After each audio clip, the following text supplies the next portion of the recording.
In 8 years, if Congress does nothing, your Social Security check gets cut by 23%. Automatically. No vote required. No emergency session. No warning letter in the mail. That's not a prediction from a conspiracy blog. That's from the Congressional Budget Office's own 2026 outlook. And the date just got worse.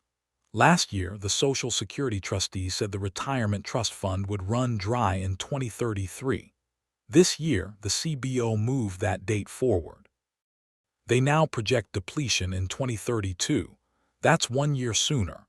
And almost nobody talked about it. If you're between 45 and 62 right now, this is the single most important number on your retirement timeline.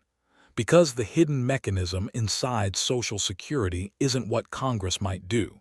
It's what happens automatically if they don't. Write this down. The cut is not a possibility. It's the default. Here's what I mean. The Social Security Administration is not allowed to pay benefits that exceed the balance of its trust fund. That's the law. They can't borrow money. They can't transfer funds from another program. They can't run a deficit. So the day the Old Age and Survivors Insurance Trust Fund hits zero, the agency physically cannot send out full checks. They can only pay what's coming in from payroll taxes that month. And that's roughly 77 cents on the dollar. For someone receiving the average retirement benefit of about $2,071 a month, that's a cut of around $476 every month, forever, almost $6,000 a year gone. For a couple, it's nearly $12,000 a year vanishing from your retirement income, at a time when you can least afford it. Now you might be thinking, come on, Congress will fix it. They always do. Maybe. But let me show you what fixing it actually costs, and why the people who assume it'll just get handled are the ones who get hurt the most. In 1983, the last time Social Security faced insolvency, Congress appointed what became known as the Greenspan Commission. The fix they passed wasn't painless. They raised the full retirement age from 65 to 67. They taxed Social Security benefits for the first time in history, and they phased the changes in over decades. Translation: the bill didn't get paid by Congress. It got paid by future retirees. Which, if you're watching this video, means you. Here's what the math looks like this time. The Penn Wharton budget model ran the numbers in March 2026. To actually close the shortfall, Congress has basically 3 levers.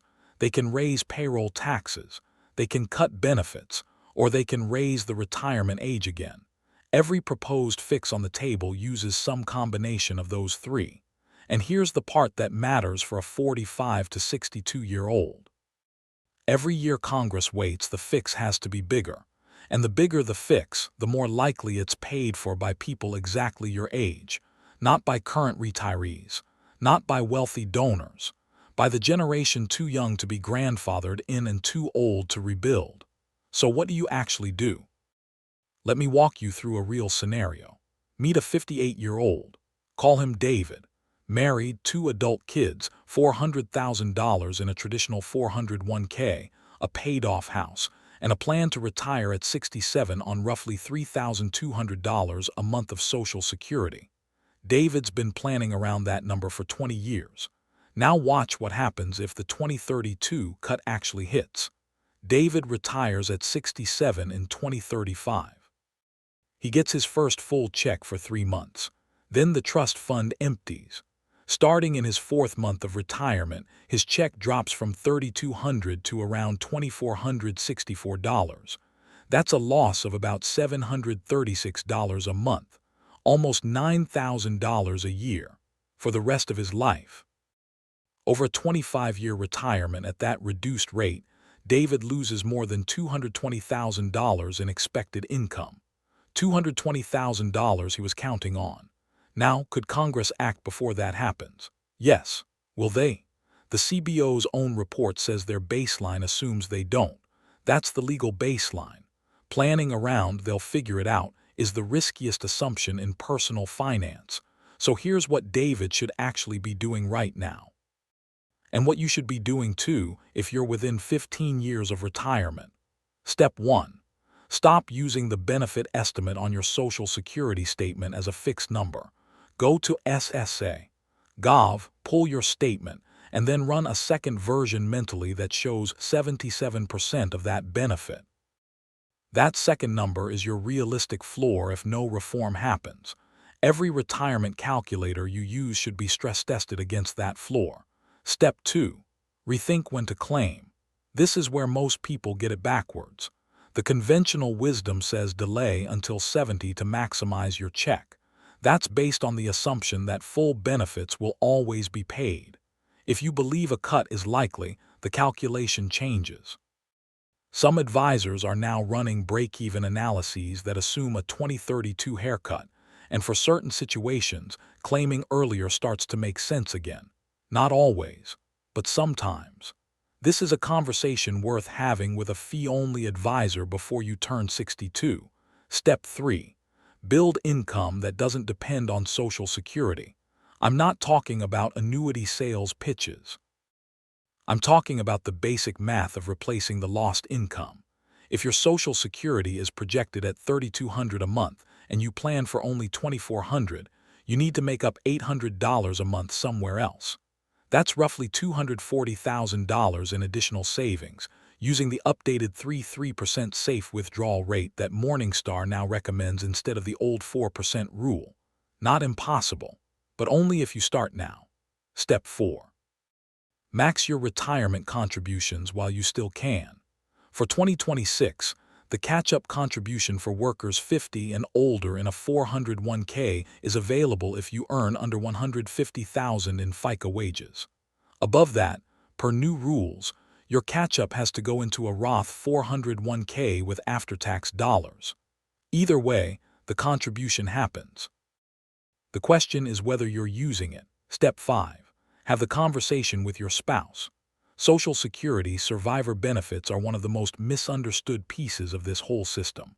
When one spouse dies, the surviving spouse keeps the larger of the two benefits, not both. If both of those checks are reduced by 23%, the survivor benefit shrinks too. For a lot of couples, this is the retirement income risk they've never talked about out loud. If you're within 10 years of retirement, answer this honestly. Do you know your full retirement age? Do you know your projected benefit? And have you ever modeled what happens to your plan if that benefit drops by 23%? If the answer to any of those is no, you're planning on a number that may not exist. Now I want to be clear about what this video is not. This is not doom. Social Security is not disappearing. It is not bankrupt. After 2032, the program continues. It just continues at 77%. That's the mechanism. That's the math. That's the law unless Congress changes it. What this video is a warning. The people who get hurt the most by this are the people who don't see it coming. The ones who built a retirement plan around a full benefit they assumed would always be there. The ones who delayed claiming because someone told them waiting was always better. The ones who never ran the stress test. You have time. You have options. But the window for adjusting your plan gently, without dramatic lifestyle changes, is closing about 1 year for every year Congress delays. So this week, do 3 things. Pull your Social Security statement. Recalculate your retirement plan at 77% of your projected benefit, and ask yourself whether the gap is something you can close with time, or whether you need to start closing it now. If this is the first wealth theory video you've seen, we break down one hidden retirement or wealth mechanism every Thursday. The stuff Wall Street doesn't want you to see. Subscribe so you don't miss the next one.